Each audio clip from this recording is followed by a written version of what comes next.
ఉన్నావో లేదో నీకే అర్థమవుతుంది అనే విషయాన్ని జ్ఞాపకం చేసుకుంటూ, నీవు ఎవరి సంబంధివి అనేది టైటిల్ పెట్టుకోండి.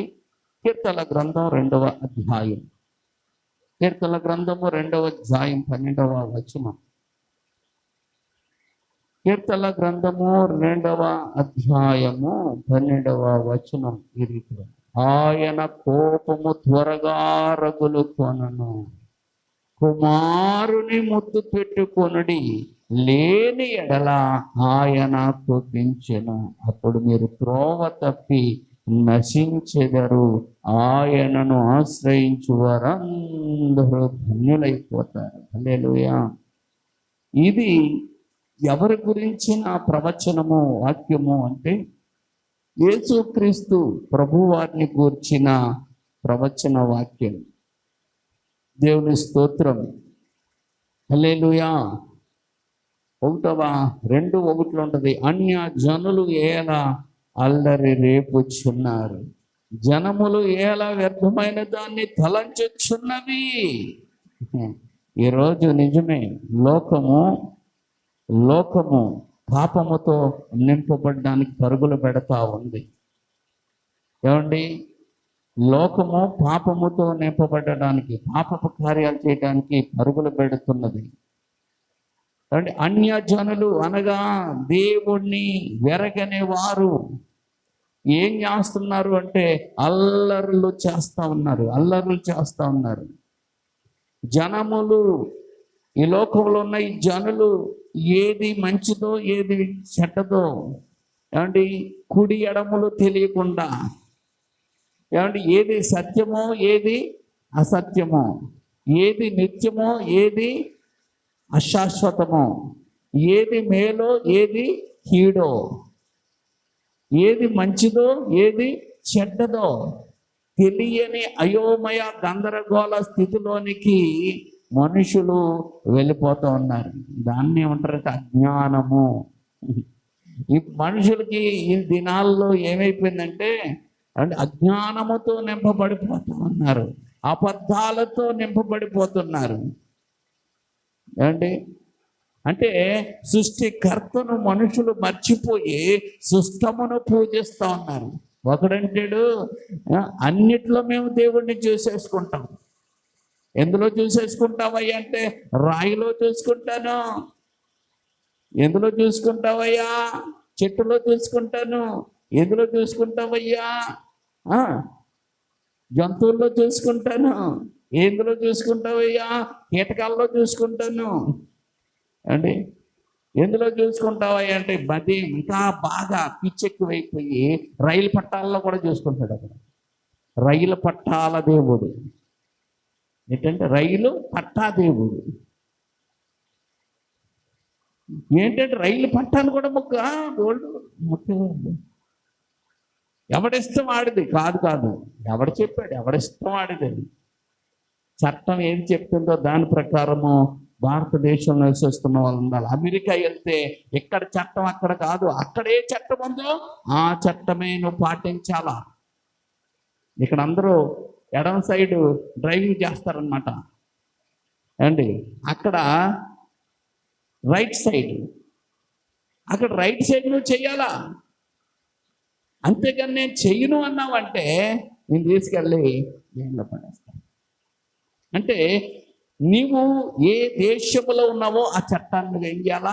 గౌరవించాలా, పాటించాలా. అయితే మరి దేవుడి గురించి తపన పడి మోక్షం కోసం, స్వర్గం కోసం తపన పడేవారు మరి ఏం చేయాలంటే ఆ దేవుని చట్టం ఏంటో తెలుసుకోవాలి. అసలు దేవునికి ఉండే గుణ లక్షణాలు ఏంటో నీకు తెలుసుకోగలిగి ఆ గుణములోనికి నువ్వేమవ్వాలా? మార్చబడుతూ ఉండాలి. హల్లెలూయా, హల్లెలూయా. కాబట్టి ఈరోజు లోకం తీరు చూస్తే లోకంలో ఏముందంటే అల్లరి ఎక్కువైపోయింది. నేను పేరు చెప్పను కానీ ఒక పెద్ద యాత్ర వెళ్తుంటే ఆ యాత్రలో బట్టలు లేకుండా డ్యాన్సులు వేస్తున్నారు ఆడవాళ్ళు, వీళ్ళందరూ ఎగురుతున్నారు. నేను పేరు చెప్పను కానీ గొప్ప నదులు ఉన్నాయి, అక్కడ బట్టలు లేకుండా వెళ్ళి మనుషులు కూర్చొని చేస్తూ ఉంటే దానికి చప్పట్లు కొట్టి దండాలు పెట్టుకొని వస్తూ ఉన్నారు. అంటే మనుషులు ఏమైపోయారంటే అజ్ఞానం బుర్ర తక్కువైపోయింది. ఒకడు ఏమండి వాడి జీవితంలో చాలా తప్పులు చేశాడట, అందుకని చైన్ ఎలా పెట్టుకున్నాడట, ఇలాగా ఇలా ఎత్తే ఉంటాడు, ఇంకా దాన్ని తెంచాడు, అది ఏమైపోయింది అనుకుంటున్నారు, అలా ఉండిపోయా గోర్లు గేర్లు వచ్చి ఇలా తిరిగిపోయి ఉన్నాను. ఎందుకయ్యా నువ్వు వాళ్ళకంటే, నేను తప్పులు చేశాను కనుక ఈ చేతిని నేను ఏం చేస్తున్నాను, శిక్షిస్తా ఉన్నాను అన్నాడు. అలాంటోడు సాధు సుందర్ సింగ్ కూడా ఒకసారి కనబడ్డాడంట. అలాంటోడే, ఏవయ్యా ఎందుకు ఇలాగా చెయ్యి పైకెత్తుకుని తప్పు చేస్తున్నావు అంటే, అప్పుడు చెప్పాడండి, ఈ చెయ్యి నన్ను తప్పుడు పని చేసింది, దానికని బట్టి దీన్ని ఏం చేశాను, నేను శిక్ష విధించాను అన్నాడు. అప్పుడు అలాగా అని మాట్లాడుతూ లాగిపెట్టి ఒక లెంపగా కొట్టాడట. ఎవరిని? సాధువుని. కొట్టగానే నన్ను కొడతావా అని ఈ చేత్తో ఒకటి వేసాడట. ఇప్పుడు ఏం చేయాలి, ఈ చేయి కూడా, ఈ చేయిని కూడా పైన పెట్టేసుకుంటావా అన్నప్పుడు అతడు ఆలోచించడం మొదలెట్టాడు. నేను అదే చెప్తున్నాను, దేవుని స్తోత్రం. నీవు నేను మనము ఏ విషయమైనా ఏం చేయాలా, ఆలోచించినప్పుడు ఏమండి అందులో విషయం బయలుపరచబడుతుంది. దేవుని స్తోత్రం. అలాగా సాధు సుందర్ సింగ్ అట ఎంతో మంది సాధువులకి ఏం చేశాడంటే అజ్ఞానము నుండి వెలుగులోనికి నడిపించాడు. దేవుని స్తోత్రం. హల్లెలూయా. ఈరోజు క్రైస్తవురాలు అయిన నీవు నేను మనం కూడా ఎంతో మంది అజ్ఞానంలోనికి వెళ్ళిపోతున్నారు భక్తి అంటే. అలాంటి అన్య జనులను నీవు నడిపించాలి. అలాగే క్రైస్తవుల్లో కూడా అనేక మంది దుర్బోధల చేత అజ్ఞానంలోనికి వెళ్ళిపోతున్నారు. భక్తి ఇదే అనుకుంటున్నారు. ఏంటి భక్తి? చర్చికి రావడం, బైబిల్ చదవడం, ప్రార్థన చేసుకుంటూ ఇది భక్తి అనుకుంటున్నారు. ఇది భక్తి కాదు. భక్తి అంటే దైవ గుణముల్లోనికి నువ్వు మలచబడాలి. హల్లెలూయా. అప్పుడే అక్కడ నీకు ప్రవేశం ఉంటుంది. ఎక్కడ? పరలోక రాజ్యంలోనికి ప్రవేశం ఉంటుంది. హల్లెలూయా. అంటే ఇక్కడ మనం చూసుకున్నట్లయితే అన్యజనులు అల్లరి రేపుచున్నారు, ఒక పక్కన జనములు వ్యర్థమైన వాటిని తలంచుకుంటూ వెళ్ళిపోతా ఉంది. మనం ఇప్పుడు వారి కట్లు తెంచేవారిగా నువ్వు నేను మారాలంటే ముందు మనం చేయవలసింది ఏంటంటే అండి, ముందు కుమారుని ముద్దు పెట్టుకోవాలి. ఏం పెట్టుకోవాలా? ఎవరినో రక్షించడం అంటే నీకే రక్షణ లేదు, ఇంకా వాళ్ళని రక్షించడం ఏమంటాం, నీకే బలం లేదు, ఇంకా వాళ్ళకేం బలం కలిగి చేయగలుగుతాం అంటే మనకే లేదు, వాళ్ళకేం ఇవ్వగలుగుతాం. దేవుని స్తోత్రం. కాబట్టి మనం ఏదైనా చేయాలంటే ముందు మనం స్థిరపరచబడాలా. హల్లెలూయా. కాబట్టి మనం ఏం చేయాలంటే కుమారుణ్ణి ముద్దు పెట్టుకోవాలా. ఎవరిని? కుమారుని ముద్దు పెట్టుకోవటం అంటే ఏంటంటే ముద్దు అనే మాటకు దగ్గర అవడం. దేవుని స్తోత్రం. కుమారుని ముద్దు పెట్టుకోవటం అంటే దేవునికి, యేసుక్రీస్తు ప్రభువారికి నీవు నేనేమవ్వాలంటే దగ్గర అవ్వాలా. దగ్గర అవ్వాలి. ఎంత దగ్గర అవ్వాలంటే ముద్దు పెట్టుకున్నంత చదువుగా మారాలి. దేవుని స్తోత్రం. అలా మారిన వ్యక్తి ఏమండి ఒకడు అప్పగించేశాడు, వాడు పక్కనెట్టండి. కానీ ఇంకొక ఆయన ఉన్నాడు, ఆయన ఏం చేశాడంటే ఆ ముద్దు పెట్టుకోవటమే కాదు, ఆయనకి లాగా ఎక్కడ ఆయన రొమ్మున అనుకున్నాడు. హల్లెలూయా. అందుకే ముద్దు పెట్టుకుంటుందో అక్కడతో రొమ్మున ఆనుకునే బిడ్డలుగా నువ్వు మారితే ఏమండి దేవుడు నిన్ను వెన్నడు విడిచిపెట్టవు. అందుకే ఆ శిష్యుడు ఎప్పుడైనా విడిచిపెట్టాడా? మరణం వరకు దగ్గరగా ఉన్నాడు. అందరూ పారిపోయినా అతడు మాత్రం ఆ తల్లిని అంటి పెట్టుకుని అక్కడే చూస్తున్నాడు. అందుకే కదా మూడవ మాట ఆయన చెప్పాడు. దేవుని స్తోత్రం. హల్లెలూయా. ఇదిగో నీ తల్లి అన్నాడు, ఇదిగో నీ కుమారుడని అప్పగించాడు. అప్పగించాడంటే ఆయన ఎక్కడున్నాడు? యోహాను ఎక్కడున్నాడు? దగ్గరగా ఉన్నాడు. దేవుని స్తోత్రం.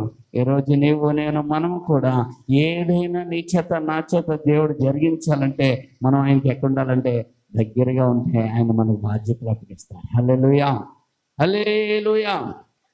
అందుకని పాట పాడుకుంటూ ఉండడం అది ఎలా ఉంటాడు?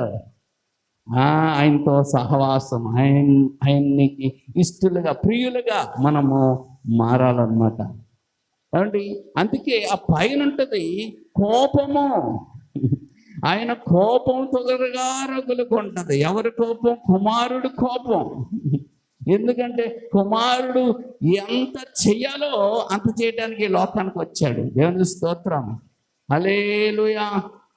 ఇంకా చూడండి, సామెతల గ్రంథము 30వ అధ్యాయములో ఆగూరు అనే ప్రవక్త ఒక మాట మనకి బయలుపరుస్తూ ఉన్నాడు. 30వ అధ్యాయము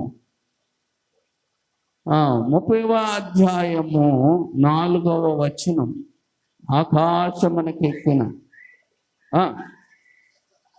పట్టుకున్న వాడెవడు, బట్టలో నీళ్ళు మూట కట్టిన వాడెవడు, స్థాపించిన వాడెవడు? ఇద్దరు ఉన్నారు.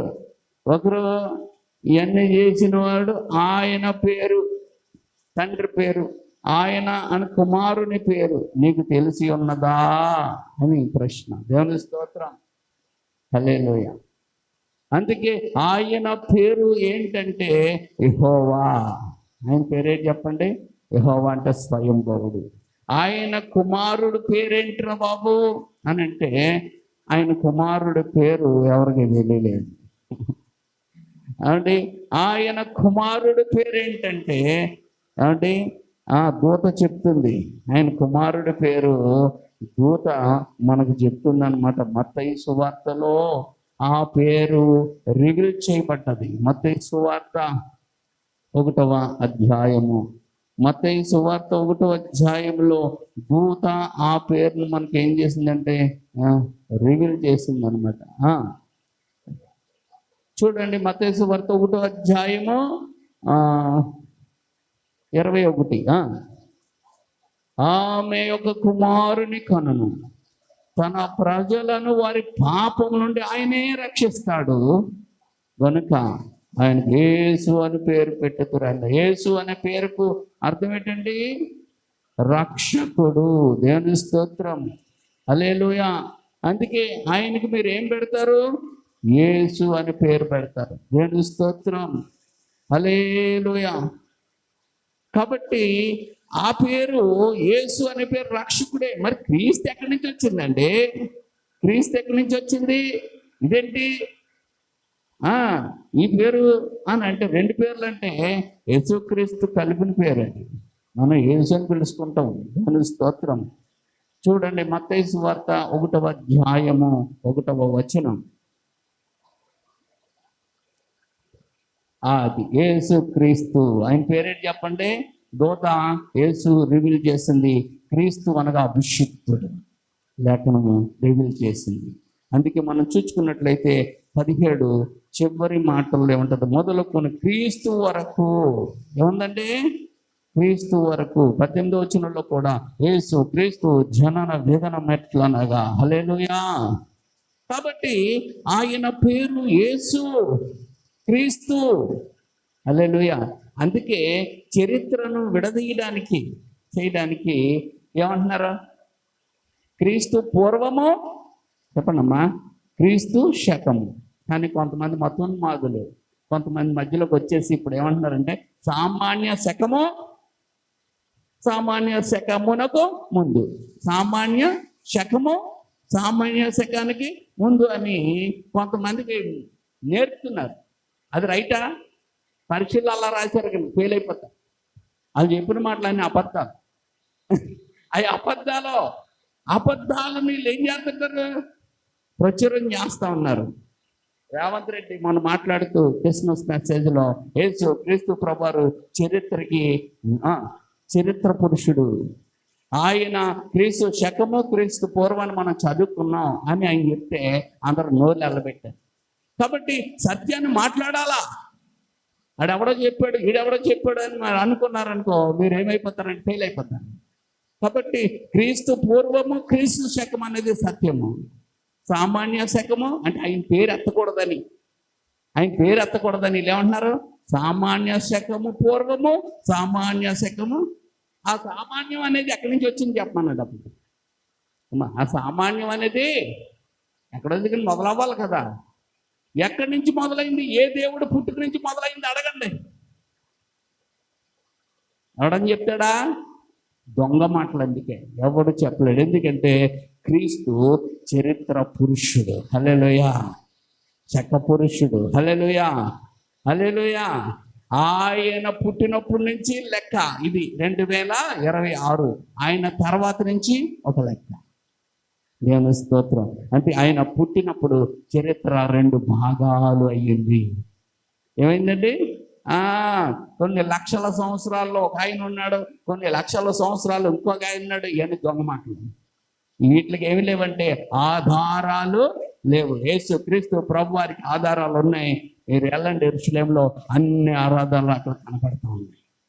ఆయన పుట్టిన స్థలం కనపడుతుంది, ఆయన పెరిగిన స్థలం కనపడుతుంది, ఆయన చేసిన బోధలు కనపడుతున్నాయి, ఆయన మరణించిన స్థలం కనపడుతుంది, ఆయన సమాధి చేసిన స్థలం కనపడుతుంది, ఆయన తిరిగి లేచిన స్థలం కనపడుతుంది, ఖాళీ సమాధి.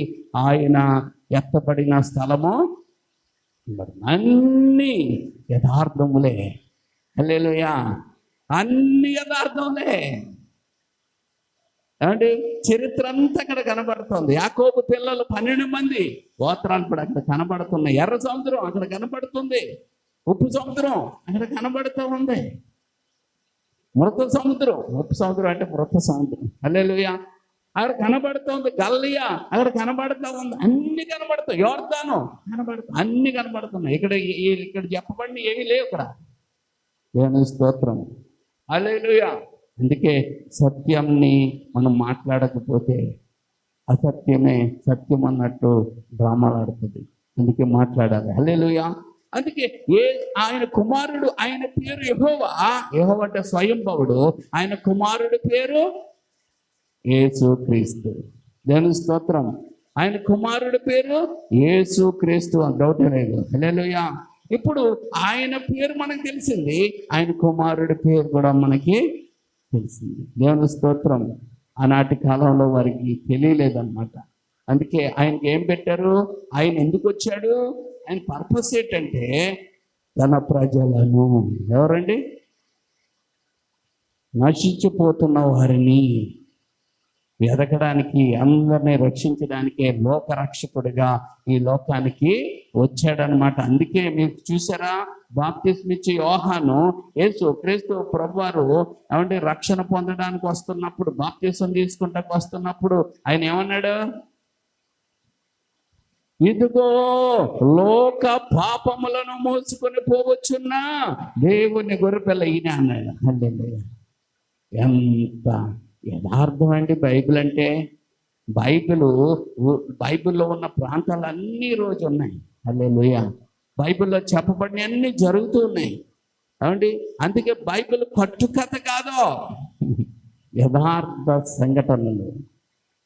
అందుకే బైబిల్లో ఏముంటాయి తెలుసా అండి? జరిగిన సంఘటనలన్నీ ఉంటాయండి, జరుగుతున్న సంగతులన్నీ ఉంటాయండి, జరగబోయే సంగతులు కూడా ఇందులో ఉంటాయి. హల్లెలూయా. ఈ 66 గ్రంథాల్లో, ఈ 66 గ్రంథాలు కలిపి ఒక చిన్న బైబిలే కానీ ఈ 66 గ్రంథాలకు ఉన్న లైబ్రరీ మన చర్చి కూడా పట్టదు.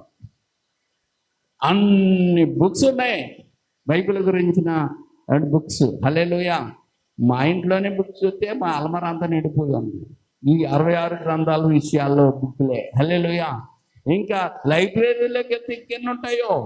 కాబట్టి ఈ గ్రంథం ఏంటి చెప్పండి? భూత భవిష్యత్ వర్తమాన కాలములు తెలిపే గ్రంథం ఇది. హల్లెలూయా. అందుకే ఈ కాలంలో ఏం జరుగుతాయి మనకు తెలిసిపోతున్నాయి, మనకు తెలుసు. అందుకే మనం కలవరపడట్లేదు. అక్కడ అది జరిగిందంటే ఇక్కడ ఏం జరిగింది, అన్ని జరుగుతాయేమో తెలుసు అంటున్నాం. దేవుని స్తోత్రం, హల్లెలూయా. నేను చెప్తున్నాను, కొద్ది కాలాల్లో మెగా చర్చిలు అన్ని ముగి పెడతాయి. ఏ సంఘాలు ముగి పడతాయి? మన సంఘాలే నిలబడతాయి. హల్లెలూయా. మెగా సంఘాలన్నీ ముగిపడతాయి. అవన్నీ గవర్నమెంట్ తీసుకుంటుంది. ఏమండి? మెగా సంఘాలన్నీ ముగిపడతాయి. వాటిని గవర్నమెంట్ తీసుకుంటమే కాదు, మూసేస్తుంది కూడా.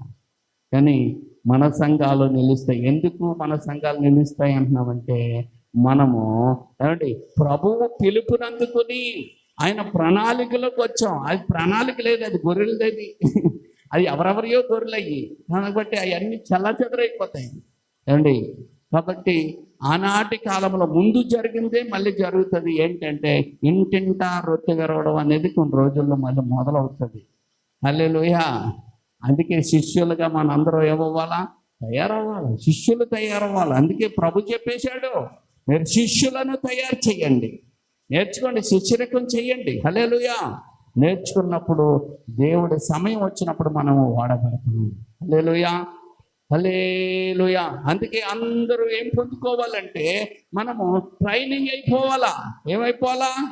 ట్రైనింగ్ సిద్ధపాటులో ఉండాలా. జాబ్ రావాలంటే జాబ్ రావాలంటే జాబ్ నాకు ఇచ్చేయండి, నేను తర్వాత నేర్చుకుంటానని కాదు. నువ్వు జాబ్ రావాలంటే ఆ జాబ్కి నువ్వేమైపోవాలంటే ట్రైనింగ్ అవ్వాలా. హల్లెలూయా.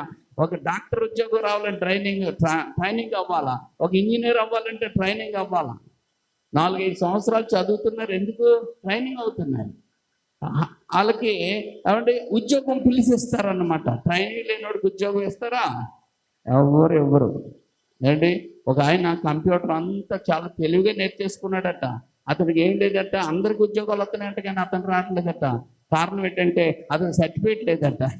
ఏం లేదు? సర్టిఫికేట్ లేదు.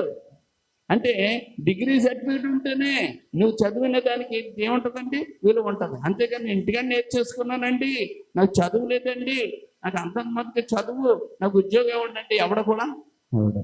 కాబట్టి ఈరోజు మనం కూడా బైబిల్ గ్రంథం దగ్గర మనం ట్రైనింగ్ అయిపోయి ఆయన దగ్గర నుంచి సర్టిఫికెట్, పరిశుద్ధాత్మ శక్తిని పొందుకున్నాం అనుకోండి, ఇంక మనం ఎక్కడికి వెళ్ళినా పరిశుద్ధాత్ముడు మనల్ని ఏం చేసుకుంటాడంటే వాడేసుకుంటాం. దేవుని స్తోత్రం. హల్లెలూయా. ఇప్పుడు ఆయన పేరేంటి తెలిసిపోయింది కదా. తండ్రి పేరేంటి? యెహోవా. కుమారుడి పేరేంటి? యేసుక్రీస్తు. హల్లెలూయా, హల్లెలూయా. చూడండి యోహాను సువార్త, యోహాను సువార్త 14వ అధ్యాయము 13వ వచనం. యేసు ప్రభువు చెప్తున్నారు,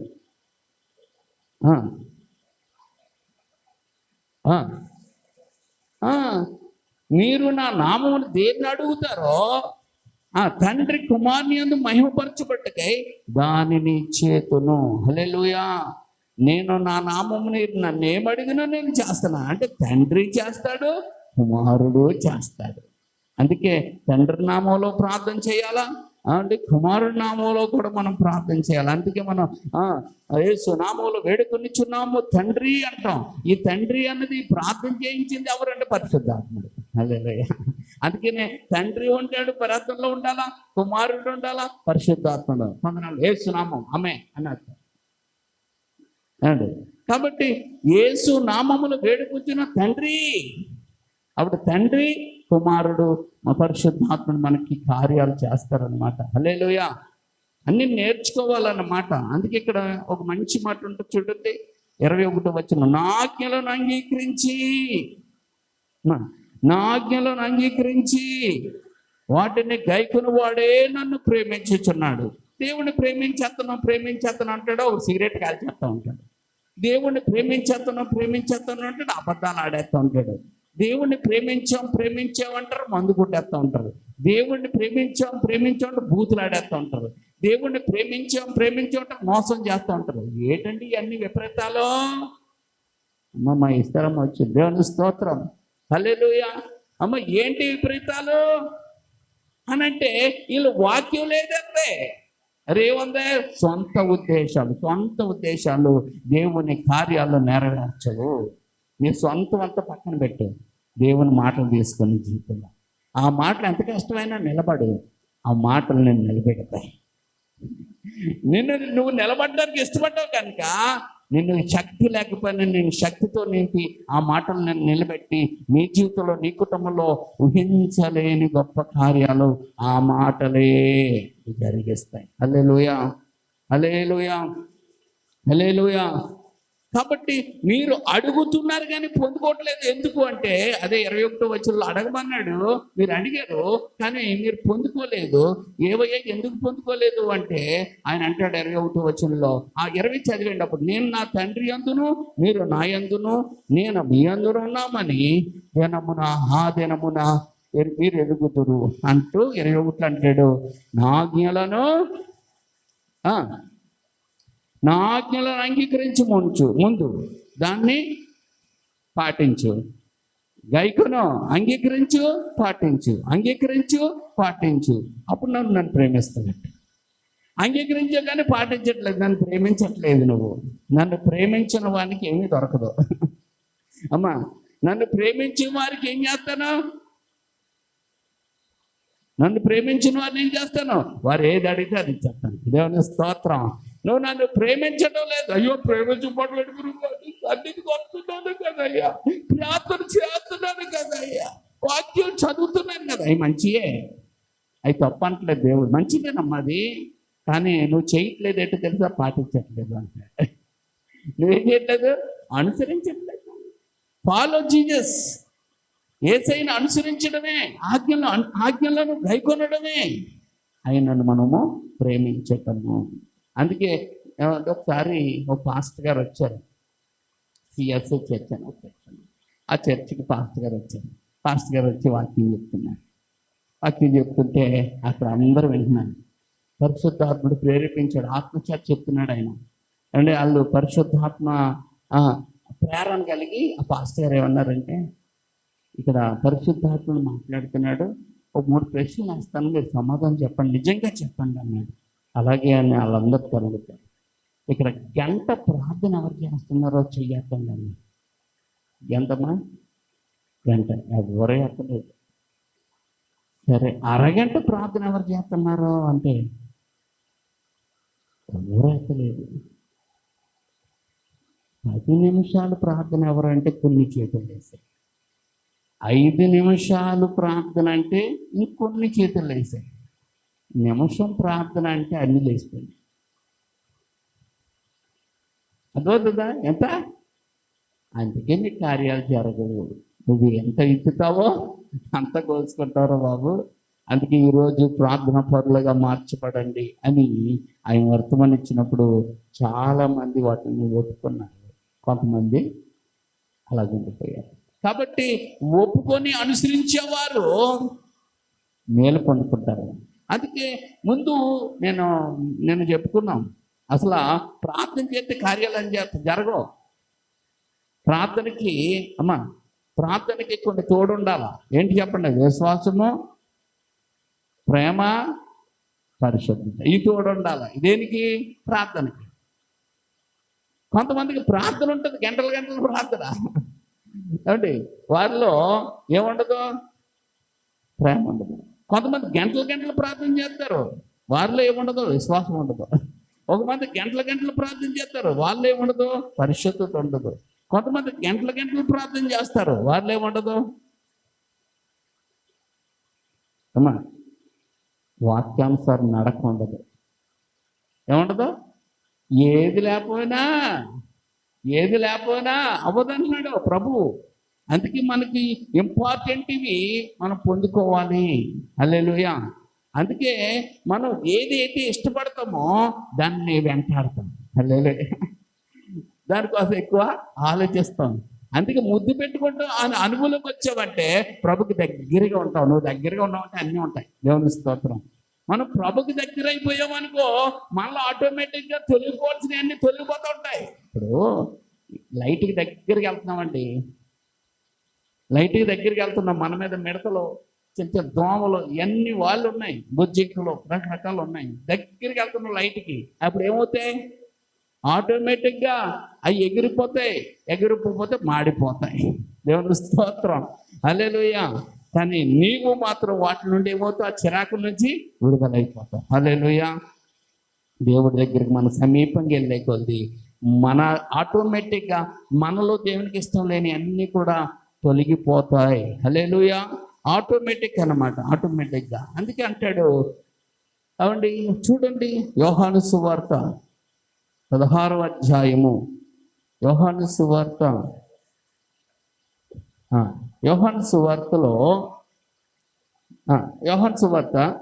18వ అధ్యాయం, యోహాను సువార్త 18వ అధ్యాయము 36వ వచనం. 18:36.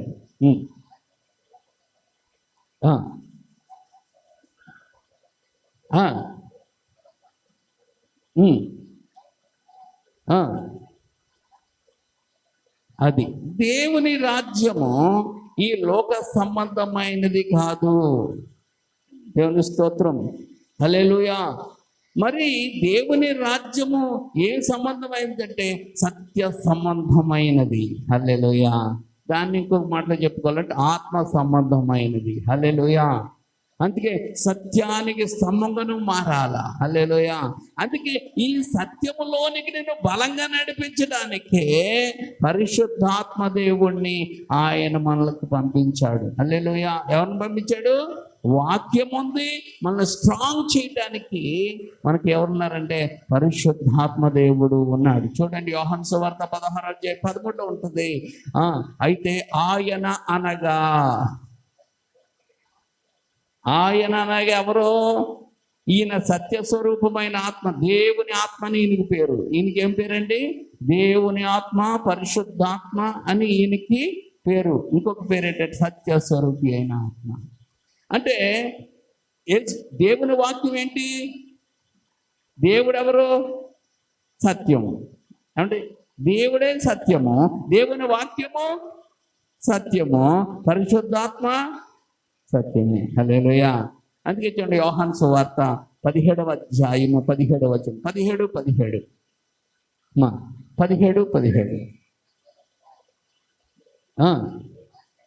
ఆమేన్.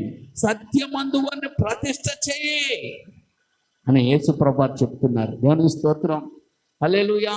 ఎందుకంటే దేవుడు మనకి ఏమి ఇచ్చాడంటే వాక్యము ఇచ్చి ఉన్నాడు. ఆ వాక్యమే సత్యం. దేవునికి స్తోత్రం. ఈ వాక్యాన్ని నువ్వు నడిస్తే నువ్వు సత్యములో ఉంటావు. వాక్యానుసారమైన జీవితము సత్యములో నేను ప్రతిష్ఠ చేస్తుంది. అందుకే మనం చూడండి 17:14 వారికి నీ వాక్యం ఇచ్చి ఉన్నాను, నేను లోక సంబంధిని కానట్టు. అంటే యేసుక్రీస్తు ఎవరు కాదు? లోక సంబంధి కాదు, ఆయనలో పాపం లేదు. హల్లెలూయా. వారును లోక సంబంధులు కారు కనుక లోకవారిని ఎవరైతే వాక్యం ఇచ్చాడో ఆయన వాక్యానుసారంగా నడుస్తారో వారు వాక్యం చేత ప్రతిష్ఠ చేయబడతారు కనుక వారు లోక సంబంధమైన కార్యాలు వారు చేయరు కనుక లోకం ఏం చేస్తుందంటే వారిని ద్వేషిస్తుంది. తను ఏం చేస్తుంది? వారిని ద్వేషిస్తుంది. వాళ్ళు ఏమంటే ప్రతిదీ కూడా వారు దేవుడి దగ్గర ఒప్పుకోవటమే కాదు, అందరి దగ్గర ఒప్పేసుకుంటూ ఉంటారండి. అందరి దగ్గర నేను ఇలాంటి ఇలాంటి దాన్ని అని ఒప్పుకొని నన్ను ప్రభు మార్చారు. ఈరోజు పరిశుద్ధ దేవుని కుమారుడిగా కుమార్తెగా నన్ను చేసుకున్నాడని చెప్పుకుంటూ ఉంటాను గర్వంగా. హల్లెలూయా. అందుకే కొన్ని పాటలు పాడాలంటే దమ్ము ఉండాలి. కొన్ని పాటలు పాడాలి ఉండాలా? దమ్ము ఉండాలి. ఏం పాడాలా? దమ్ము ఉండాలి. ఆ పాటలు అందరూ పాడలేరు, అన్ని సంఘాల్లో పాడలేరు, అందరూ పాడలేరు, అన్ని సంఘాల్లో నిలబడి పాడలేరు ఆ పాట. ప్రధాన పాపిని పశుప్రాయుడను పందివలే పొర్లాను కొత్తవలే తిరిగినాను అయినా ప్రేమించావు అన్ని కడిగావు కుమారుడా అన్నావు నా పరిచర్య చేయమన్నావు నా కుమారుడా అన్నావు నీ పరిచర్య చేయమన్నావు ప్రార్థన పాపిని పశుప్రాయుడను పందివలే పొర్లాను కుత్తవలే తిరిగినాను అయినా క్షమించావు కుమారుడా అన్నావు పరిచర్య చేయమన్నావు నా కుమారుడా అన్నావు పరిచర్య చేయమన్నావు నా ప్రియుడా యేసునాథా నీకే స్తోత్రం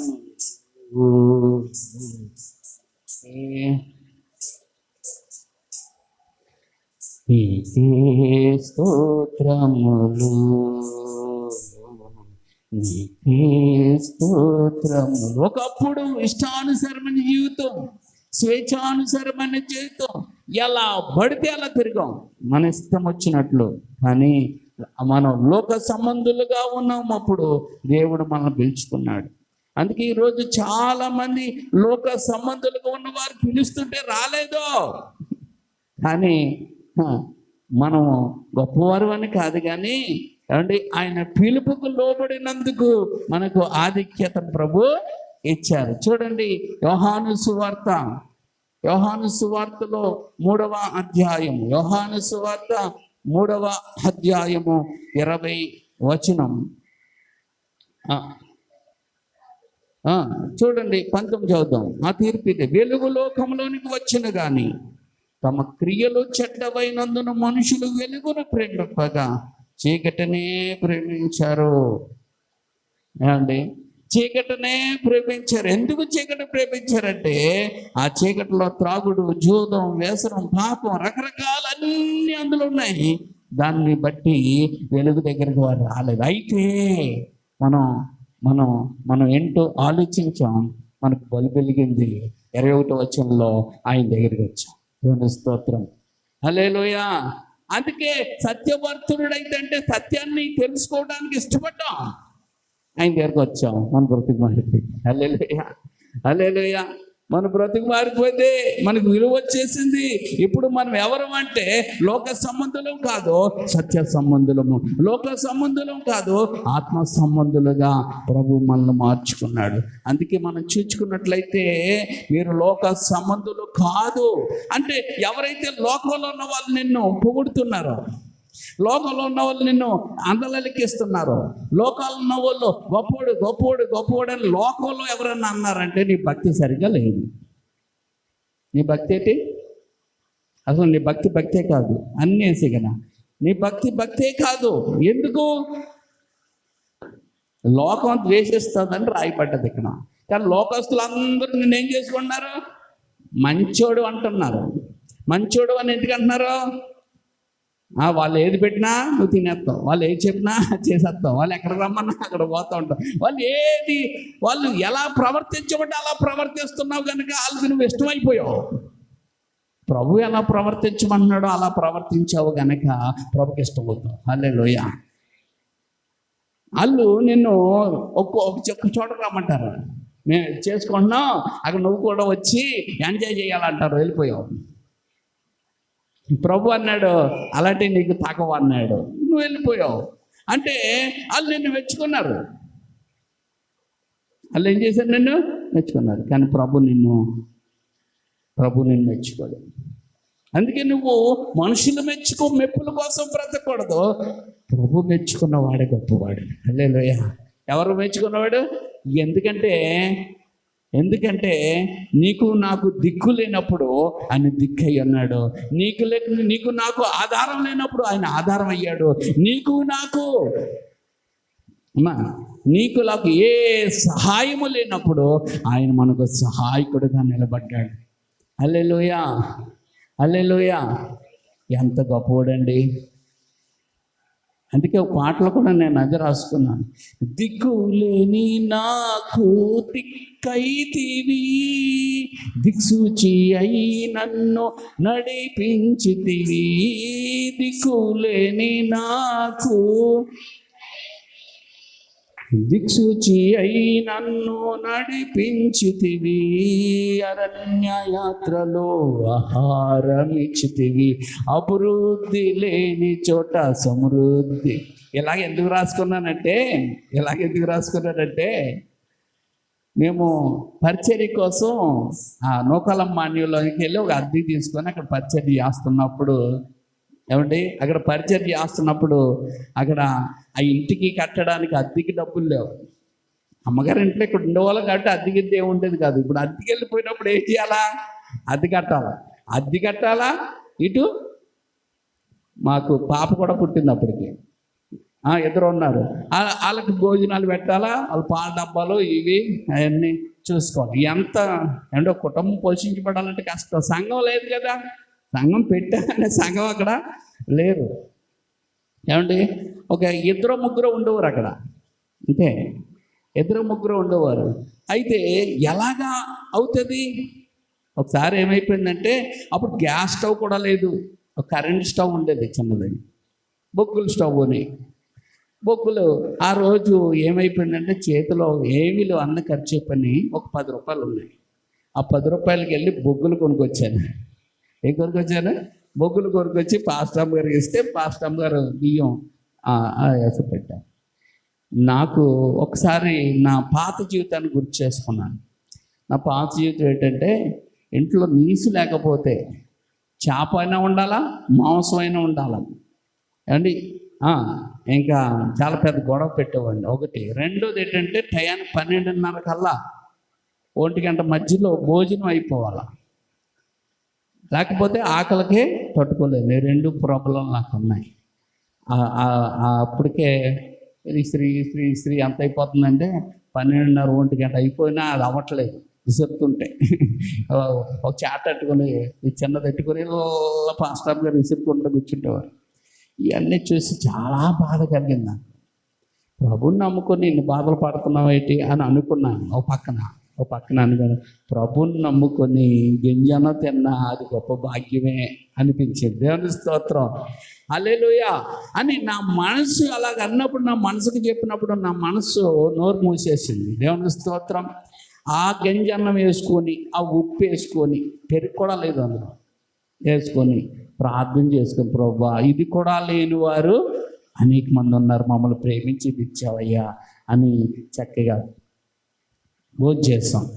భోజనం చేస్తే ఏమంటే సాయంకాలానికి దేవుడు ఏం చేశాడో తెలుసా?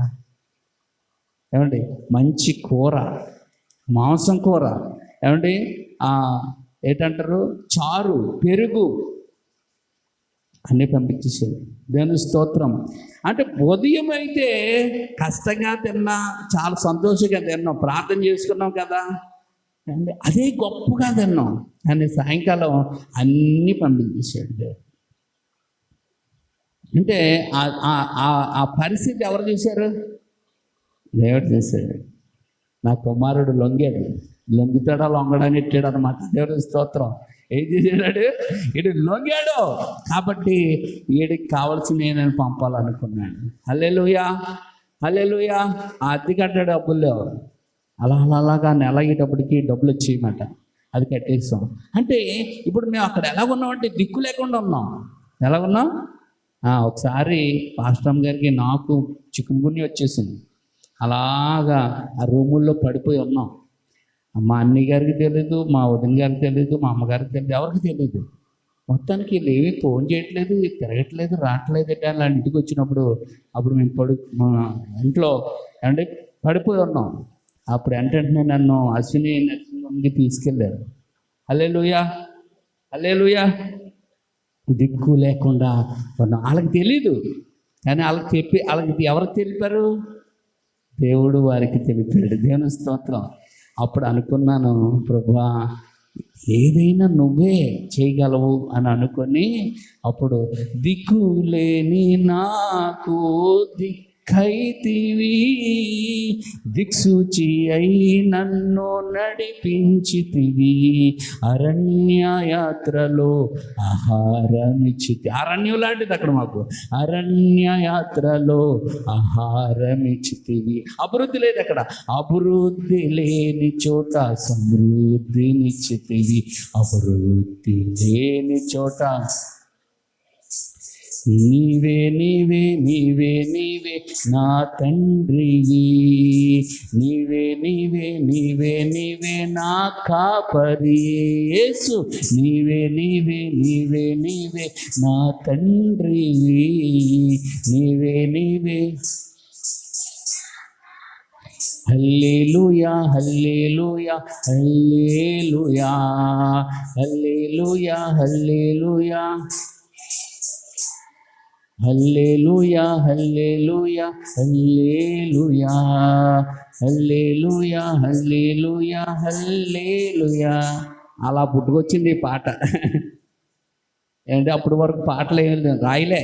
దేవుని స్తోత్రం, హల్లెలూయా. అప్పుడు ఏం చేసింది? అప్పుడు అనుభవం జ్ఞాపకం చేసుకుంటే అనుభవంలోంచి పుట్టుకొచ్చిన పాట ఇది. హల్లెలూయా. అది తెలియక ఏదో అనుకుంటున్నారు కానీ ఏమండి, అంటే ఇప్పుడు ఆయన మనకు ఎవరై ఉన్నాడు? తండ్రి. ఆయన మనకు తండ్రి. అంతేనా అంటే ఆయన మనకు కాపరి. ఏమండి, కాపరి ఏం చేస్తాడు? పచ్చిక గల చోట్ల ఆయన నన్ను వరుణి చేస్తాడు, శాంతికరమైన జలముల యొద్ద ఆయన నడిపిస్తాడు. ఆయన మన ప్రాణాన్ని ఏం చేస్తాడు? సేద తీర్చుతాడు. హల్లెలూయా. అందుకే యెహోవా నా కాపరి. హల్లెలూయా. ఎవరు కాపరే? ఇది ఈ లోకంలో ఉన్న వాళ్ళు దొంగ కాపరులు ఉంటారు. అవి వదిలేయండి. యెహోవా మనకు కాపరి అయితే మనకేమీ కొదువు అయి ఉంటుంది. ఏది కొదువు ఉండదో. అందుకే చాలామంది కొదువుల్లో ఉన్నారు. అవన్నీ దేవుడు తీరుస్తాడు ఖచ్చితంగా. హల్లెలూయా, హల్లెలూయా. ఎందుకంటే దేవుడు మనల్ని ఏం చేస్తాడంటే పరీక్షిస్తూ ఉంటాడు. ఏం చేస్తాడు? దేవుడు చేయలేడు వెంటనే. కానీ ఎప్పుడైతే ఆ పరీక్షలో నెగ్గుతామో వెంటనే ఏమొచ్చేస్తూ ఉంటాయి? మనకు కావాల్సినవన్నీ కూడా వస్తూ ఉంటాయి. దేవుని స్తోత్రం. ఇక డోర్ విషయంలో ప్రభు డోర్ ఉంటే బాగుండు అనుకున్నాం. వాటికి దేవుడు సమకూర్చే డబ్బులు అవి కుటుంబ విషయంలో ఏమంటే ఖర్చు అయ్యాయి. అలా చూస్తున్నప్పుడు అదిగో ఇక ఏం ఖర్చు చేస్తున్నట్టు బాధపడద్దు అని ఒక అజ్ఞాతమైన వారిని తీసుకొచ్చి చేయించేసి వెళ్ళిపోయాడు. దేవుని స్తోత్రం. హల్లెలూయా. ఆశ్చర్యం ఇది. అది చూచిన వాళ్ళకి ఆ మధ్యలో ఉన్నవారికి ఇది తెలుస్తుంది. అంతేనమ్మా? లేకపోతే అబద్ధం అనుకుంటారు. లేకపోతే ఏమనుకుంటారు? మా పాస్టర్ గారు, ఇందులో ఉన్న వాళ్ళు కూడా అదే, ఈ పాస్టర్ గారు ఏదో కోతలు కోస్తున్నాడు, ఈ పాస్టర్ గారు ఏదో చేస్తున్నాడు అనుకుంటారు ఇందులో చూచిన వాళ్ళు కూడా కదా. కానీ దగ్గర ఉన్నవారు చూచిన వారే దీన్ని నమ్మగలుగుతారు. హల్లెలూయా. అలాగే నా మీద ప్రేమ ఉన్న వారు నన్ను నమ్మగలుగుతారు. అందుకే చూచి నమ్మిన వారి కంటే చూడక నమ్మిన వారు ధన్యులు అన్నాడు ప్రభు. హల్లెలూయా, హల్లెలూయా, హల్లెలూయా. అందుకే ఇక్కడ ఒక మంచి మాట ఉంటుంది. యోహాను సువార్త 17వ అధ్యాయంలో అండి 14 వచనం, వారికి నీ వాక్యం ఇచ్చి ఉన్నాను, నేను లోక సంబంధిని కానట్టు వారు లోక సంబంధులు కారు కనుక లోకం ఏం చేస్తుంది చెప్పండి? నిన్ను నన్ను లోకము ద్వేషిస్తుంది. మరి ఎంత భక్తి చేసేయాలటండి, మరి ఎలాగా వదిలేయాలటండి, మరి అలాగా ఉండాలి ఎట్టండి అని చాలామంది మనలో అన్యాచారాల్లోనికి తీసుకెళ్తారు. అందుకే మన సంఘాల్లో జరిగిన కొన్ని పెళ్ళిళ్ళు నేను చూచాను. ఏమండి, ఆ పెళ్ళిళ్ళలో దేవుడు గొప్ప కార్యాలు చేశాడు. శిరీష అని అమ్మాయికి పెళ్లి చేస్తాం. ఆ పెళ్లి చేసినప్పుడు ఏమండి వాళ్ళకి గొప్ప విశ్వాసం. అసలు వీళ్ళ విశ్వాసం ఎలా ఉందో చూడాలని అమ్మ సుకన్య గారు మనకు తెలుసు కదా, ఆ సుకన్య భర్త కోల్పోయిన బాధలు ఆవిడ ఉంది. అప్పుడు ఆవిడని స్టేజ్ మీద తీసుకొచ్చి ఈమె పరిశుద్ధురాలు, ఈవిడితో ప్రార్థన చేయిస్తాను మొదట అని పెడితే అందరూ అనుకుంటున్నారు. అమ్మా ఇలాగ అనుకుంటున్నారు లోన, పైకి కాదు, పైకి మామూలుగా చూస్తుంటారు. అనుకున్నప్పుడు ఆవిడ్ని హృదయపూర్వకంగా తీసుకొచ్చి ఆ అమ్మాయికి ఆ దంపతులకి ప్రార్థన చేయించాను. చెయ్యితే ఏమైపోతుందో అని చూశారు. ఇప్పుడు చక్కగా పిల్లలతో కుటుంబం అంతా బాగానే చక్కగా ఉంది. ఏమైపోద్ది? ఎవడు చెప్పాడు ఏమైపోద్దని? పుట్టుకలోంచి వచ్చేసాడేంటి భర్త? పుట్టినప్పుడే నీతో ఉన్నాడు ఆ భర్త. కాబట్టి భర్త పోతే నీ విలువ పోవడం ఏంటి? భర్త పోతే నష్టపోతావు, తోడుని కోల్పోతావు, చాలా కష్టమే. కానీ నువ్వు వేరేగా అయిపోవు కదా, దెయ్యంలాగా అవ్వవు కదా. నువ్వు ఎక్కడ అడుగు పెడితే అక్కడ ఏదో నష్టాలు అంటే శాపాలు రావు కదా. అందుకే బైబిల్ అలాంటి ఏమన్నదంటే పరిశుద్ధులు అన్నది. అలాంటి ఏమన్నదండి? పరిశుద్ధులు వారు అన్నది. హల్లెలూయా. కానీ ఈ లోకం వాళ్ళని ఏమండి వాళ్ళని ఏమండి తప్పుగా చిత్రీకరించింది. వాళ్ళ ఆదరణ కోల్పోయిన వాళ్ళు ఆదరించడం మానేసి వాళ్ళు ఎలా చేసింది? తప్పుగా. వాళ్ళ ముఖం చూడకూడదు, ఏమండి వారు బయట తిరగకూడదు, వారు సౌందర్యంగా ఉండకూడదు, ఇలాగ అన్ని రకాలుగా వాళ్ళు ఏం చేసేసింది? అంతకుముందు అయితే చంపేసేవారు. అంతకుముందు ఏంటి? భర్తతో పాటు చేతిలో కాల్చేసేవారు అనమాట. అందుకే ఏమంటే అంబేద్కర్ అన్నారు, ఆడవారికి హక్కులు లేవు కనుక ఆడవాళ్ళకి ఏమంటే ఓటు హక్కు ఇవ్వకూడదని నాయకులు అందరూ అన్నారు. ఆడవారికి హక్కు ఇవ్వకూడదు.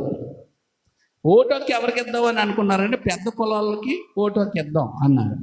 తర్వాత ఓటు హక్కు ఎవరు ఇద్దాం అనుకున్నారంటే డబ్బున్న వాళ్ళకి ఓటు హక్కు ఇద్దాం, ఈ సూతులకి ఆడవాళ్ళకి ఓటు హక్కు అక్కర్లేదు అన్నారు అన్నమాట. అప్పుడు అంబేద్కర్ అది చాలా తప్పు, దేశంలో ఉన్న మనుషులందరూ కూడా సమానమే కాబట్టి ఎన్నుకునే హక్కు అందరికి ఇవ్వాలని ఓటు హక్కు ఎవరికి ఇచ్చాడు? దళితులకి పురుషులకి అందరికి ఇస్తే వీళ్ళందరూ ఏమన్నారంటే మతోన్మాదులు ఆడవారికి అసలు ఇవ్వద్దు అన్నారు. ఎవరికి ఇవ్వకూడదు? ఆడవాళ్ళకి అస్సలు ఇవ్వద్దు అంటే ఆడవాళ్ళకి ఇవ్వకపోతే నాకు ఈ పదవి వద్దని రిజైన్ ఇచ్చేసాడు. ఎంత గొప్పవాడండి అంబేద్కర్. అలాంటి అంబేద్కర్ని ఒక కులానికి ఒక మతానికి అంటగడుతున్నారు మనుషులు. అంబేద్కర్ ఒక కులానికి ఒక మతానికి గొప్పవాడు కదండి, అందరికీ మేలు చేసినవాడు అనమాట. మెయిన్ ఎక్కువగా ఎవరికి అంటే దళితులకి, స్త్రీలకి. ఈరోజు స్త్రీలు ఎలా తిరుగుతున్నారంటే డ్వాక్రా గ్రూపులు, ఆ గ్రూపులు, ఈ గ్రూపులు, షాపులు, చదువులు అంటున్నారు, మాకు రిజర్వేషన్లు అంటున్నారంటే అంబేద్కరే, ఇంకొకరు ఎవ్వరు కాదు. ఆయన రిజైన్ ఇచ్చేసాడు. న్యాయశాఖలో మంత్రి ఆయన. ఆ మంత్రిత్వానికి ఏం ఇచ్చాడు? రిజైన్ ఇచ్చాడు. ఎంత గొప్ప మహాత్ముడండి. హల్లెలూయా, హల్లెలూయా.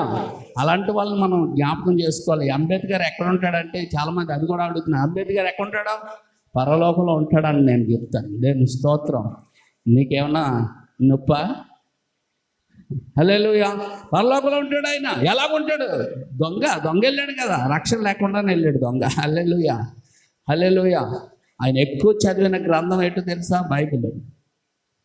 తెలియదు అందరికని, అన్ని గ్రంథాలతో పాటు ఎక్కువ చదివింది ఇది. అందుకే ఆయన ప్రేమను పంచాడు. హల్లెలూయా, హల్లెలూయా. ఇంకొక విషయం తెలుసా? ప్రభులు ఎక్కువగా ఏ దేశం అయితే అనుసరిస్తుందో ఆ దేశము నేరాలు ఘోరాలు లేని దేశంగా మారిపోతుంది. హల్లెలూయా. అమెరికా వెంబడించింది కానీ ఇప్పుడు వదిలేసింది. అందుకే అమెరికాలో కూడా ప్రశాంతత లేదు, కొన్ని దేశాల్లో లేదు. అసలు జైలే లేని దేశం ఏదైనా ఉందా? జైలు లేని దేశం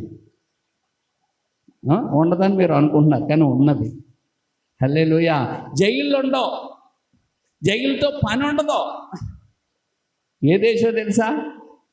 నెదర్లాండ్ అన్నమాట. ఈ నెదర్లాండ్ అనే దేశంలో ఏముండవట అంటే నేరం చేసినోడు ఉంటేనే కదా జైలు ఉండాలా. నేరం చేసిన వాళ్ళు లేరు అక్కడ. బా, ఎంత గొప్ప దేశం అండి అది. అంటే ఇంచుమించుగా పరలోకంలాగా ఉన్నట్టు ఉంటుంది. పరలోకంలో కూడా అయ్యి ఉండవు. అంటే నెదర్లాండ్లో ఉన్న మనుషులందరూ ఎవరిని వెంబడిస్తున్నారంటే వాక్యాన్ని వెంబడిస్తున్నారు కనుక అక్కడ నేరాలు ఘోరాలు లేవు. నేరాలు ఘోరాలు లేనిది దేశంగా అంటే అక్కడ జైళ్ళే లేవు. అమెరికాలో కూడా ఒక యాపిల్ చెట్టు ఉందనుకో, అంటే అమెరికాలో కదా, ప్రభుని నమ్ముకున్న దేశాల్లో ఒక యాపిల్ చెట్టు ఉందనుకో, ఆ యాపిల్ చెట్టు దగ్గర ఎవరు ఉండరు కాపలాలు, అవన్నీ పడిపోయి అనుకో, మనం ఏం చేస్తాం? ఇది నాది, ఇది నాది, ఇది నాది. ఏంటి తీశారంటే నాకు దొరికింది అంటాం. మనం ఏంటి తీసుకురాను ఏమంటాం? మాకు దొరికిందంటే ఇక్కడ దొరికింది అని మనీ అంటాం కదా. అని అక్కడ ఎవరో ముట్టుకోరు. వాళ్ళు ఎవరైనా ఇస్తే తీసుకుంటారు, లేకపోతే కొనుక్కుంటారు. కానీ మంది ఎలా ఉంటుంది? కింద పడక్కర్లేదు, ఆ చెట్టు ఉందంటే అటు ఇటు చూస్తాం, టక్ 4 కాయలు లాగేస్తారు కదా. అంటే మేము కోయలేదు అంటారు. అన్నీ కూడా మళ్ళీ వీళ్ళు పెద్ద పెద్ద భక్తులుగా ఉంటారు, పెద్ద మాటలు మాట్లాడే వాళ్ళే. అందుకే అన్నిట్లో స్కామ్లు ఎందుకు జరుగుతున్నాయంటే పైకి భక్తులే కానీ లోన భ్రష్టులు. పైకి భక్తులే కానీ లోన భ్రష్టులుగా ఉన్నారు. అందుకే మనకి నేరాలు ఘోరాలు శాతం 130కి వెళ్ళిపోయింది మనకు. అందుకే ఆడవాళ్ళకి సేఫ్టీ లేని దేశంలో 130 ర్యాంక్ మనది. ఎంత దారుణం అయిపోయిందో చూడండి. గాంధీ గారు ఏమన్నారు? అర్ధరాత్రి ఆడది నడుచుకొస్తే అప్పుడే స్వతంత్రం. అర్ధరాత్రికి అది పగలు కూడా కష్టమైపోతుంది. 30,000 మందికి పైగా కిడ్నాప్ అయిపోయారట మన ఆంధ్రాలో. అంటే ఒక 10 సంవత్సరాలు ఎంతలోనో. దాన్ని మన పవన్ కళ్యాణ్ గారు చాలా పెద్ద హైలైట్ చేశారు, తర్వాత మర్చిపోయారు అనుకోండి. దేవుని స్తోత్రం. హల్లెలూయా. కాబట్టి మనం ఈరోజు చాలా జాగ్రత్తగా ఉండాలి. వెళ్ళినా వచ్చినా ఏదైనా మనం జాగ్రత్తగా ఉన్నాం. ప్రభు కాపుదల మనకి ఖచ్చితంగా కావాలి. హల్లెలూయా. అది ఇక్కడ ఏమనుందంటే మనం లోక సంబంధులు కాదు. 16 వచనం చూడండి. నేను లోక సంబంధిని కానట్టు వారును లోక సంబంధులు కాదు కనుక వారు ఎక్కడుంటారంటే సత్యమందు వారు ప్రతిష్ట చేయబడ్డారు. ఎక్కడ ప్రతిష్ట చేయబడ్డారండి? అందుకే ఈరోజు దేవుడు నీతో నాతో మాట్లాడినట్టు మనము లోక సంబంధులుగా మనం ఉండకూడదు. 15 వచనంలో ఉంటుంది చూడండి. 15 వచనంలో ఏమండి 17-15 అందుకే మనం సంరక్షించబడుతున్నాం. దేవుడు మన పక్షాన్ని ఏం చేస్తున్నాడు? ప్రార్థన చేస్తున్నాడు. ఏంటంటే దుష్టుని నుండి వారిని కాపాడేసయ్యా, వారు పాపములో నాశనంలోకి వెళ్లకుండా నువ్వు కాపాడు అని తండ్రికి యేసయ్య ప్రార్థన చేస్తూ ఉన్నాడు, విజ్ఞాపన చేస్తూ ఉన్నాడు. అందుకే నీవు నేను మనము కూడా సంరక్షించబడతా ఉన్నాం. దేవుని స్తోత్రం. హల్లెలూయా. అందుకే 15లో అనేస్తాడు, నా పేరట నేను చెప్పినట్లుండి నా పేరట మీరు ఏమి అడిగినా కూడా అది మీకు అనుగ్రహించబడుతుంది. 17 వచనంలో చెప్పబడుతుంది, నా యందు మీరును మీ యందు నా మాటలు నిలిచిన ఎడల మీకు ఏది ఇష్టమో అడగండి, అది మీకు అనుగ్రహించబడుతుంది. మీరు బహుగా ఫలించడం వల్ల, మీకు అనుగ్రహించడం వల్ల, మీరు ఆశీర్వదించబడడం వల్ల నా తండ్రికి ఏమొస్తుందంటే మహిమ వస్తుంది. మీరు నాకు శిష్యులుగా ఉంటారు. చూసారా? దేవుడు శిష్యులు అంటే ఇంకా దేవుడు బిడ్డలో దేవుడు బిడ్డలండి, ఆ దేవుడు గొప్పోడండి అన్నట్టు మనము సాక్షులుగా చెప్పకుండానే మన కోసం అన్ని జనులు చెప్పుకునేటట్టు ఉంటారు. వారు ఆలకలాగా దొంగ సాక్ష్యాలు చెప్పరండి, ఆలకలాగా ఎలా బూతులు తిట్టరండి, ఆలకలాగా మోసాలు చేయరండి, అన్ని కోసం చెప్తారు. దేవుని స్తోత్రం. అంతేగాని వాళ్ళలో కలిసిపోతే వాళ్ళు నిన్ను మొదట ద్వేషించిన ఒకసారి నేను రక్షించబడిన తర్వాత ఏమంటే చాలా కష్టంగా ఉందని పనికి వెళ్ళాను, పెయింటింగ్ పని. అక్కడ ఒకడు బ్రదరు ఒక్క 10 రూపాయలు బ్రదరు ఇచ్చేస్తాను, మేస్త్రి వచ్చాక ఇచ్చేస్తాను బ్రదరు అంటున్నాడు. నేను అన్నాను, నీకు ఆకలిస్తే దేనికన్నా అడిగాను, ఇలా సిగరెట్లు కొనుక్కుంటాను బ్రదరు. ఒకడు అన్నాడు ఖైనీ కొనుక్కుంటాను బ్రదర్ అన్నాడు. అప్పుడు నేను ఇద్దరికి చెప్పాను, ఆకలిస్తే టిఫిన్ ఇప్పిస్తాను కానీ 20 రూపాయలు ఇచ్చి నీకు మాత్రం 10 రూపాయలు నేను ఇవ్వనని చెప్తే ఏమండి అతడు అనుకున్నాడు, ఇతడు ఇలాగే అంటాడు, ఇతను నిజంగా ఎత్తాడేంటి, అది టిఫిన్ ఇప్పించండి అన్నాడు. ఇద్దరికి టిఫిన్ ఇప్పించాను నేను. ఇప్పించినప్పుడు ఆ వ్యక్తి ఏమంటే ఇంకో వ్యక్తితో మాట్లాడుతూ చెప్తున్నారు, ఇతను 10 రూపాయలు అప్పు ఇమ్మన్నాను నేను, ఎందుకు సిగరెట్లకి 10 రూపాయలు అప్పు అమ్మన్నాను ఖైనీకి, కానీ ఇతడు ఏం చేశాడు తెలుసా, ఇవ్వనన్నాడు, టిఫిన్ పెడతానన్నాడు, ఆ డబ్బులు ఇవ్వక్కర్లేదు అన్నాడు. అది నిజం కాదు అనుకోని టిఫిన్ ఇప్పించమంటే ఇప్పించాడు. ఇతడు ఎంత మంచోడేటి అని అన్నాడు. అంటే అతడు అంటాడు, అతడు ఎవరు అనుకుంటున్నావు, పాస్టర్ గారు, ప్రభువు నమ్ముకున్న పాస్టర్ గారు చెడ్డాట్లకి ఎవడైనా అని చెప్పగానే అవునా అమ్మో అందుకే అండి ఎంత కొంతమంది పాస్టర్లు అంటే నాకు ద్వేషం అంటే, యేసుప్రభు అంటే నాకు ద్వేషం అంటే, కానీ ఇప్పుడు ఇలాంటి వాళ్ళు కూడా ఉంటారా అన్నాడు. చూసారా? దేవుని స్తోత్రం. నేను చెప్పమలే, అది వాళ్ళు సంపాదించుకుంటున్నారు ఆ మాటలు. దేవుని స్తోత్రం. హల్లెలూయా. ఆ తర్వాత నేను చెప్పిన మాటలు వాళ్ళు విన్నారు. అందుకే మనం ఎప్పుడైతే మాత్రం చూపిస్తామో మనం ఆ తర్వాత తిట్టుకున్నారు. వాళ్ళు ఏం చేశారు, తర్వాత కొంచెం తిట్టుకున్నారు ఎవరికి ముందు, తర్వాత తిప్పిపించిన తర్వాత వాళ్ళ వైఖరిలో అంతా ఏమైపోయింది, మారిపోయింది. వాళ్ళకి ఇచ్చింది 40 రూపాయలే, కానీ వాళ్ళు ఎక్కడైనా కానీ నన్ను గౌరవించకుండా వాళ్ళు ఉండరు. ఎందుకు? అందుకే కొన్ని విషయాల్లో మనల్ని కొంతమంది తిట్టుకునే ఉండి, కానీ తిట్టుకున్న వాళ్ళే ఒకరోజు మనల్ని ఏం చేస్తారు తెలుసా, అభిమానిస్తారు, ఏమండి గౌరవిస్తారు. దేవుని స్తోత్రం. కాబట్టి లోక సంబంధిగా ఉండి లోకం చేత ఏమంటే సత్య సంబంధిగా ఉండి ఆత్మ సంబంధంగా ఉండి లోకం చేత ద్వేషించబడినా పర్లేదు, కానీ మనము లోక సంబంధులుగా మారి దేవుని చేత ద్వేషించబడడం అనేది చాలా ఘోరమైన పాపం అది. అందుకే అంటాడు, మీరు వెచ్చగానే నుండి చాలా నులివెచ్చగా ఉంటే నా నోటి నుండి మిమ్మల్ని ఏం చేస్తానంటే ఉమ్మిది ఆయన ఉద్దేశిస్తున్నాను అని ప్రభు మాట్లాడుతున్నాడు. కాబట్టి అంటే ఆయనకి ఏమొచ్చిందంటే ద్వేషం వచ్చింది. అండి దేవుడికి ద్వేషం ఉంటుందండి, దేవుడికి కోపం ఉంటుందండి, ఉంటుంది. అందుకే పాపమును ఆయన ఏం చేస్తాడంటే ద్వేషిస్తాడు, పాపిని ప్రేమిస్తాడు. హల్లెలూయా. అందుకే ఎంత ఘోరమైన పాపులైనా ప్రభు దగ్గర క్షమాపణ దొరుకుతుంది, కానీ పాపం చేసుకుంటానే ఉంటాను నా ఇష్టం అంటే దేవుడు వారిని ద్వేషిస్తాడు. అందుకే పశ్చాత్తాపంతో కూడిన ప్రార్థన అద్భుతాలని జరిగిస్తుంది. అందుకే మనము ఏమంటే మన లోపాలు పొరపాట్లు అన్నీ కూడా ఏం చేయాలా, ప్రభు దగ్గర ఒప్పుకొని ప్రార్థన చేయాలా. మనం దేవుడు ఏం చెప్పినట్లుగా, దేవుడు ఏం చెప్పాడో దాని ప్రకారం చేస్తే ఆయన మనం ప్రేమించిన వారం అవుతాం కనుక ఆయన ప్రేమించిన వారికి ఆయన ఏమేలో చెయ్యక మానడు. దేవుని స్తోత్రం. హల్లెలూయా. వారిని ఆస్తికర్తలుగా చేస్తాను, వారి నిధులను, వారి అవసరాలన్నీ నేను తీరుస్తాననే వాగ్దానము సామెతల గ్రంథం 8:21 రాయబడ్డది. కనుక మనం లోక సంబంధులుగా ఉండడానికి దేవుడు మనల్ని పిలలేదు. మన దేవుడు లోక సంబంధి కాదు. లోకము దుష్టుని అందు ఉంది, లోకము పాపంతో నింపబడ్డది. లోకములో నుండి మనల్ని దేవుడు తన కృపను బట్టి తన సన్నిధిలోనికి, తన వెలుగులోనికి మనల్ని పిలుచుకొని రక్షించాడు. కనుక ఇప్పుడు మనము ఆయన బిడ్డలయ్యాం కనుక ఇప్పుడు ఆయన్ని మనం ఏమంటున్నామంటే అబ్బా తండ్రి అని మొరపెట్టే ఆత్మను మనకి ఇచ్చినందుకు మన కృతజ్ఞతాస్తుతులు చెల్లించి మనం చెక్ చేసుకొని పరిశీలించుకొని ప్రభు శరీరంలో రక్తంలో పాల్పంచుకున్నడం ద్వారా ఆయుష్, ఆరోగ్యం, బలము, అభివృద్ధి, ఆశీర్వాదము, నిత్య జీవము ఆయన ఇవ్వడానికి ఏమంటే ఇష్టపడతా ఉన్నాడు. ఆయన ఇష్టం ఉంటే మనం లోపడదాం అని ప్రార్థన చేసుకుందాం. 4 విషయాలు చెప్పుకుందాం. 4 విషయాలు అర్థమైంది కదా? అర్థం అవ్వకపోతే మళ్ళీ చూసుకోండి. మన యూట్యూబ్ ఛానల్ కల్వర్చోల 7 అని ఉంది. ఆ 7లోకి వెళ్ళి మీరు పెట్టుకు చూశారనుకోండి, మళ్ళీ ఇదే వర్తమానం మళ్ళీ వస్తుంది.